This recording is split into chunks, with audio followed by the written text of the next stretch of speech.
الدولة التي أعطتنا كل التاريخ اللي احنا بنحكي فيه تاريخ. يعني احنا كطلبة عندما كنا نحكي بالثورة نحكي ولا حدا فينا كان زار ولا بيعرف الجزائر، ولكن بالنسبة لنا الجزائر تمثل الثورة المعرفية في العالم. هذه دولة قررت أن تنهض وتنتصر وانتصرت.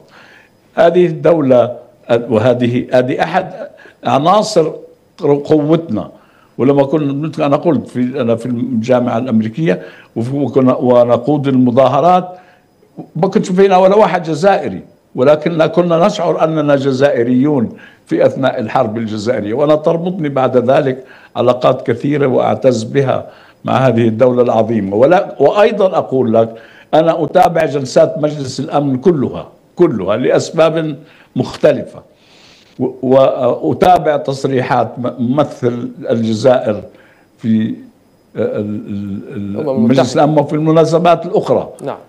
وأقول أنني أشعر بالفخر والاعتزاز من مواقفه، لأنه وإن كان يمثل المجموعة العربية في بعض الأحيان كان يتحدث باسم المجموعة العربية وكأنه يتحدث باسم الجزائر. يعني موقفه كان سواء كان كجزائر أو كمجموعة عربية ممثلا لها يعني دائما لم يخرج عن مبدأ هذه الأمة العظيمة التي أنت وأنا يجب أن نفخر بها.